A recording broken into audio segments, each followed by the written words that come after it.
added. Despite the dealer not even having won anything, a counter is added. Because a counter is added when there is a draw and when the dealer wins. Can you imagine the chaos? I don't even want to think about it. However, the dealer did not win, and therefore the dealer passes on. Now this person, opposite of me, has become the dealer. He has thrown the dice. The dice are here. That means he is the dealer. We are in the 4th East round. East, South, West, North. Rip dealer, he will be missed. Did I say the dealer has been passed on? So we are West. Ooh. Interesting. Now for the 3rd time in the row, the Dora indicator is the bamboo 8. That is funny. But you do add coincidences like that.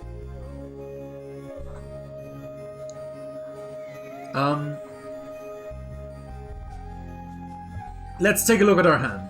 We are West. This is South. We have 4, 5, 7. In Pin, we have 8 and 8. In Bamboo, we have 2 and 5. On the honor side, we have 6 honors. We have East, we have South, South, we have White and White Dragon, and we have Red Dragon. Do you generally play the shorter 2-round version or the full 4-round version? See, I'm not even familiar with that terminology. I know the long 2-round version and the short 1-round version. So, East and South round and simple East round. I have not ever played with anyone who play full East, South, West, and North rounds. Is that something that you can do in the Final Fantasy one?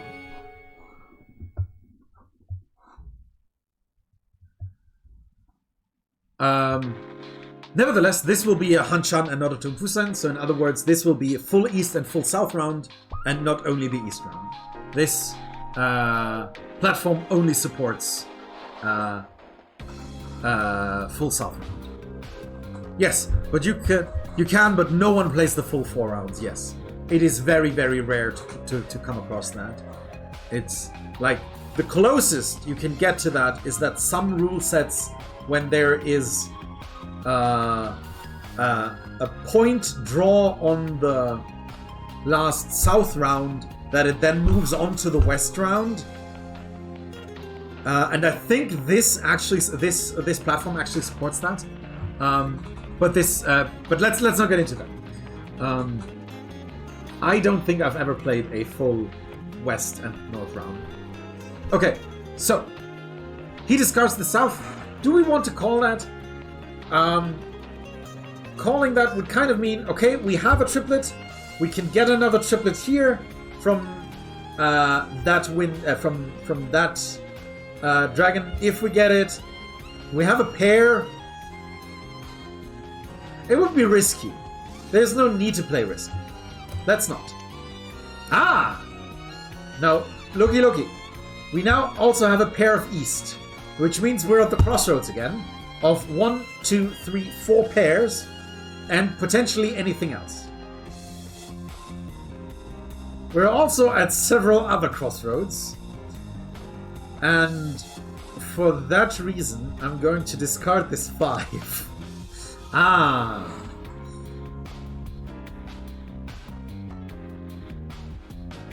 Now, actually, let's be courageous. Let's call it. A triplet of South winds will not give us a winning condition, but we have 2 potential winning conditions right here. So let's call this. We also need to discard something.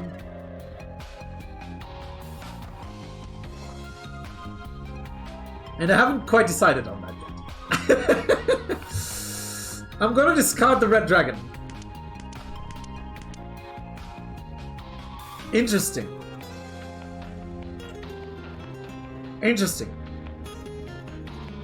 Also worth going for the pawns. Yes. So that's why there's like many things that can happen here. There is one hand called Toi Toi, which is all triplets. So if we get triplet, and a pair, that's also a winning condition with 2 multipliers. There is also terminal and honor in each set. So if we have triplet, triplet, triplet, or pair of these, and then have like 1, 2, 3, 7, 8, 9, 7, 8, 9, that has a 1, 9, or honor in every meld, which is what the sets of 3 are called, and that is also a winning condition. But let's drift away from that. That is so unlikely. The 7 can combine with the 9, the 4 with the 5. That can be a triplet. We'll discard the 2. Not useful. Ah! Now we have a winning condition. We have the East. We could go on with going for all triplets, but since we have such nice patterns down here, let's break up the 7 and 9 and keep the 4 and 5. Why? The 7 and 9 only waits for the 8 in the middle. The 4 and 5 waits for the 3 and the 6 outside. And we don't want to. We want to keep the East. We want to keep the White Dragons and the 8s. So let's discard the 9. Ah! Now we're getting something. We call the triplet of White Dragons and thereby have 2 winning conditions and 2 multipliers. So we have the East, which is the round wind, and we have the White Dragons, which is the seat wind. Now, we could become greedy again and discard those 2 pin tiles, because that would mean we have a half flush again. Now, despite not having many character tiles, we do not have any pin or bamboo tiles after that. But we're not that greedy. We're going to continue on our journey to discard the 7. Now, something magical happens when we discard the 7, and that is that we're waiting. We are in Tempai, we are ready, right? If we discard the 7, we have 4 and 5.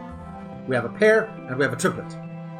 We can't declare Reach anymore, because we have opened our hand.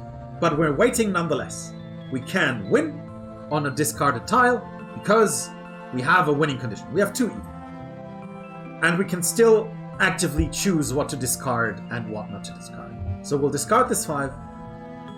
I would, I know, have chosen to get rid of the pins. The half flush would be also nice. Yes, but we already had a super expensive half flush earlier. That's why we have 36,000 points. We don't need to get to go for the super expensive points currently. So we'll just, well, not play it safe, but not go overly risky. We are once again at the crossroads of something that we haven't mentioned yet, and I think this is a great time to mention it. You see, there are 2 ways of there are 2 ways of counting something as a triplet, and one would be having 1 tile 3 times. Another one would be having 1 tile 4 times. So we can call a so-called kan, and therefore have 4 of that. There are several advantages and disadvantages to that. Number 1, we publicly show, because we call it and we therefore publicly present it, that we have another winning condition. Also, it rids us of the possibility to at some point discard these. If like all 3 players were to go into Reach, then we might want to play safe actually and discard those East Winds. We're not going to do that. We are going to declare a Kun. And another thing that a Kun does is it reveals another Dora indicator. Also, if you declare a Kun, you are missing 1 tile, right? Because you have picked a tile, but you then have 4 tiles, right? This goes into a melded hand, and then you have 4, 5, 8, 8. So how can you complete that, right? You have to discard something. And that is why whenever a Kun is declared, you get an additional tile from the dead wall. So let's declare a Kun. Ah, interesting. We picked the pin 2. If we were to win with a tile picked from the dead wall, that would be another winning condition. But let's move on. We don't want that because we want to keep this as a pair. Don't want that. We could now change our weight. You see, we have 4 and 5 and 8, 8. We could discard the 4 and then we'd have 5, 5, 8, 8. The advantage is that that will mean if we win, we have the hand that is only triplets. The disadvantage is that there are only 4 outs for us, right? Because we would be waiting on a character 5 and a pin 8, 2 of which each we already have. So there's another 2 character 5s in here and another 2 pin 8s in here. So there's a total of 4 outs in the game left. However, there's a total of 8 outs. Let me just check. Yes, 8 outs if we stick to this vote. Because we can call a 3 or we can call a 6. And there's no 6s and 3s out yet. So, total of 4 plus 4 is 8 outs for this. And a total of only 4 outs for this. So we'll go for the more likely one and discard the 5. Ah! There it is. There's the 6. We will declare on. He discarded the piece we need. We will declare on and win from him. We don't get any additional Doras, so what we have is 2 winning conditions, 2 multipliers, and we get tons of mini points. And we'll go through that through that in a moment. Right, so we win, he has to pay. How much does he have to pay? Let's count the mini points. First of all, every hand starts with 20 points. We then have triplets of this Kan of honors, which is open and therefore worth 16 mini points. So we're already up to 36. We have a triplet of open honors, which is 4 mini points twice. So 20 plus 16 is 36 plus